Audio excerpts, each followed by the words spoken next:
Hey guys, welcome back to my channel. I know it's been a while since I've recorded any hair content, so today we are actually getting into sort of a wash day routine. I wouldn't say that it's routine because somebody else will be washing my hair, my mom to be exact, and so yeah, you'll still get the full process of like the products that I use, which is two things, and then also just a look at my hair and scalp before, during, and after, and then I'll kind of go through a little bit of like answers, a little bit of Q&A. So stick along for the ride. If you are new here, welcome to my channel, and if you are returning, thank you for continuing to support my content.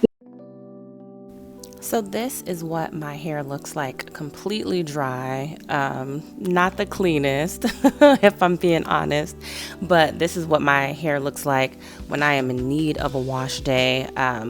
It's dry. It is in need of some TLC, to put it lightly. I think my wash day prior to this one was probably 3 weeks ago. Now, I am someone who can go longer periods of time without washing my hair. My scalp doesn't really flake or anything like that, which allows me to go a little bit longer. But it was definitely time. I could tell in just how it was feeling on a day-to-day basis, more dry than usual, a little bit more stiff, even when I was spraying it with water from a water bottle. So yeah, I always love showing you guys my 3 different textures. So everything right here is interlocked. That's how much growth I've had in the last year. And that's the braided part, the braid locked part. And at the end, my loose ends. I always like looking at that. Now, I know some people ask how long will it take for the braided part to completely lock and no longer be visible, the braid pattern. How long does it take for it to not be visible anymore? And honestly, I don't know. I am about 1.5 years into the journey of Braidlocs, and my braids are still visible. I do feel like the length of my braids has shortened. And I feel like for me personally, I don't really care if the braid lock pattern shows forever. That wasn't something that was important to me, for it to look completely uniform. I actually like the variety of how the different textures and everything kind of blend together. So I love looking at my ends. They look even more juicy after a wash day, but they definitely curl right back up. Shrinkage is still very real when it comes to Microlocs. And I only use 2 things, this shampoo and this oil, and I use a microfiber turban to dry it. I'll link those below. And now we are getting started with the wash process. My mom has never washed my hair since it's been braid locked, and so she was curious to do it. She used to wash, so I have 3 sisters. She used to wash all of our hair. She is not a stranger to that, but she has never washed locked hair, so she was so fascinated. It was so interesting just hearing her commentary and all the oohs and ahs, and this is so cool. So I'm glad that I was able to actually capture this memory with her. My sister is actually the one filming as my mom is washing my hair, so definitely a nice family moment that we got to capture and kind of create together.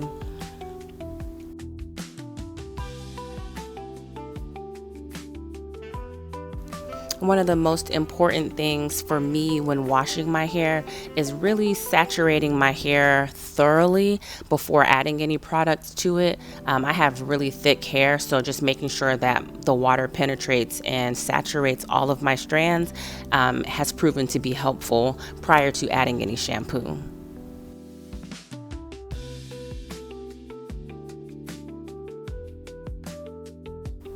And I know you guys can see the back of my neck. I have been debating if I should lock that part, just create its own separate lock. Every time I get a retie, my loctician combines it with the locks that are in the back, but it always comes back out. So I'm thinking of just creating a separate lock. I don't know how it would grow, if it would even stay together well since the hair is so short back there.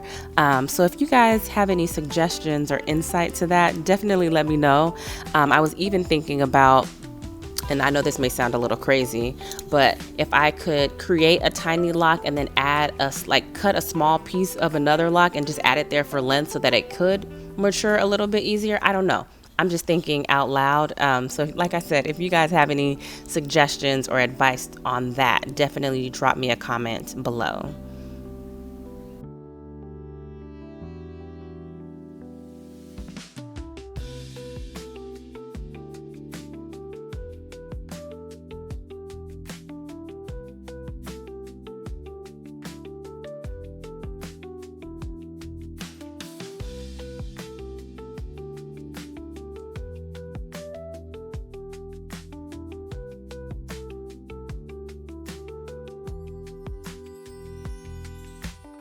Now, I love my mom, and I know she's probably gonna watch this video, but I know my hair, and I don't know, I've had this scalp for all of my life.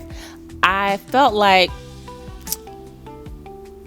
my scalp wasn't getting hit like I needed it to, like a good scrub. I'm the type of girl who likes not necessarily somebody digging their nails into my scalp, but I like a good wash, a little scrub, a little a little roughness. It works for me. I find it very relaxing, and so I was coaching her to, not be afraid. Get on in there, do your thing. You're not going to hurt me.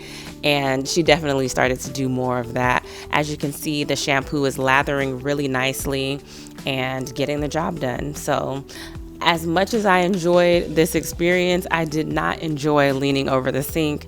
If you grew up specifically in an African American household, this is how we used to wash our hair back in the day, in the sink. My mom, like I said, 4 girls, we all would get our hair washed this way. I don't do it that way on my own. I wash my hair in the bathtub when I'm in the shower, but for the sake of memories, for the sake of allowing my mom to participate, and for the sake of recording this video while I had help, we did it old school in the sink.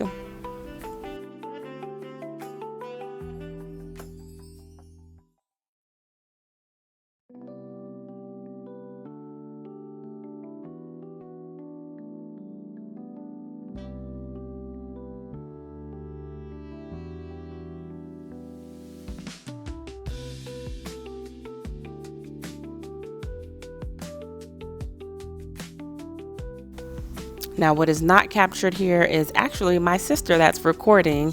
She's actually the one who installed my locks. After my mom did this round and rinsed it, my sister got in there and did another wash. She wanted to also participate, and it also felt really good. So this is us rinsing out the shampoo, making sure to really get everything out. Leaving the shampoo in, not rinsing it out completely, can lead to drier locks just because of buildup and residue left over from the shampoo. So really taking our time here to make sure that we get all of the shampoo out, that we rinse everything really, really well multiple times because we do not want any product left behind.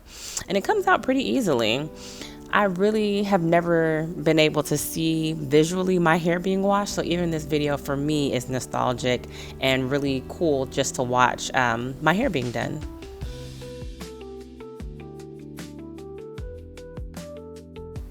I do know that some people recommend rinsing your hair with cool water. Some people do it with warmer water. I'm an advocate of do what works for your hair.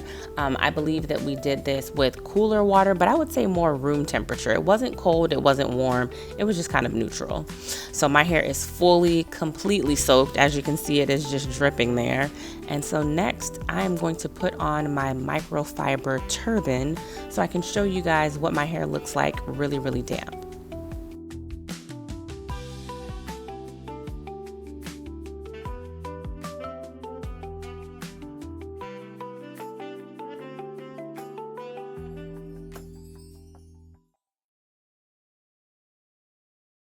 Alrighty, so I just finished washing my hair. I wrapped it in this microfiber towel.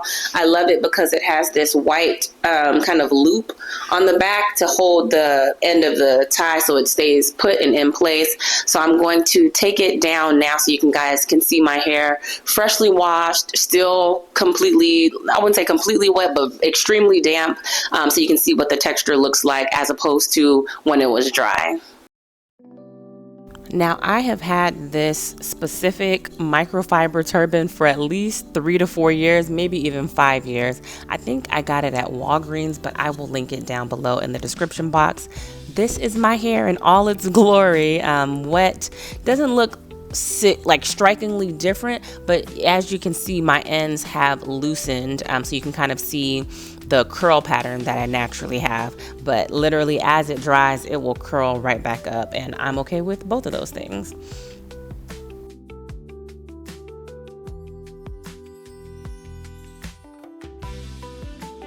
As you guys are getting these visuals, I know you can see it, I can see it. I need to re-dye my hair.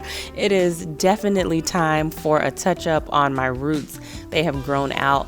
I typically let it grow out this much because I am honestly a bit fearful and anxious about dyeing my hair too much. So I tend to only do it about twice per year. And so I will be dyeing it probably in July, and yeah, going from there, July or August, for sure. Before the summer ends, I will retouch my roots. I am debating if this is going to be the last time that I dye my hair. A part of me wants to embrace my natural hair color again and just kind of let this grow out and become kind of ombre like it is now. But I will make that decision in another 6 months after I dye it, depending on how I feel. But I have been feeling pulled in that direction for the past probably 6 months, so we'll see.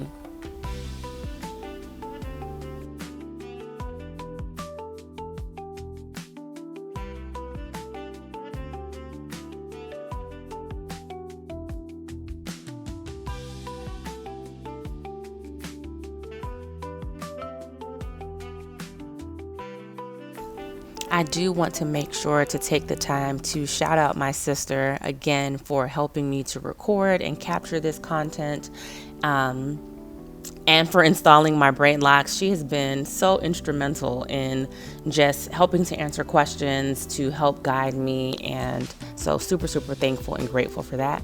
And just a fun fact, I am originally from Houston, Texas. I am a Texas girl, born and raised. However, I have moved away. I moved away about 10 years ago.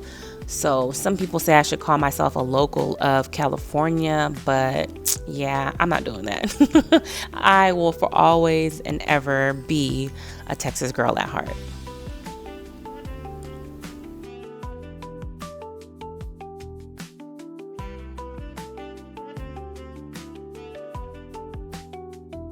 I had to get a shot in the sun just so you guys could kind of see the vibrancy and the beauty of my hair in the sun.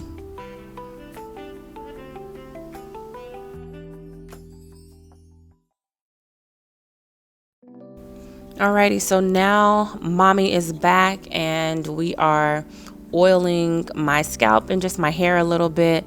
She was definitely like, I don't really know what I'm doing. And I'm like, it's not rocket science, but we don't have to do that as far as, part it and get each section of my scalp. More so just running and raking it through my hair is what I typically do when I'm on my own. So as you can see, she's starting to do that there. One thing that I think is an underrated luxury is having someone else do your hair. As easy as it is to wash my hair now and take care of it with these Microlocs, these Braidlocs, I still love having someone else do my hair.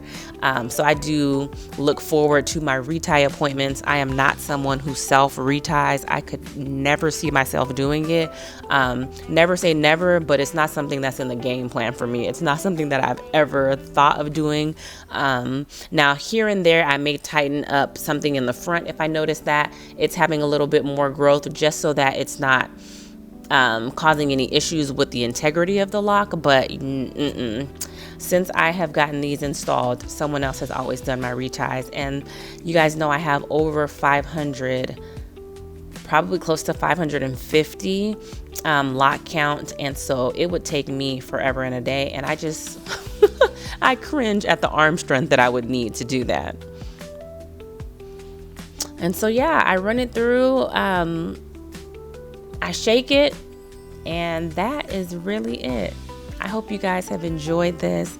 I do encourage you to like this video so that it gets pushed out, to comment if you have anything to say, any questions to ask, and as always, please, please, please, I would love it if you would subscribe to my channel so that we can continue to grow together.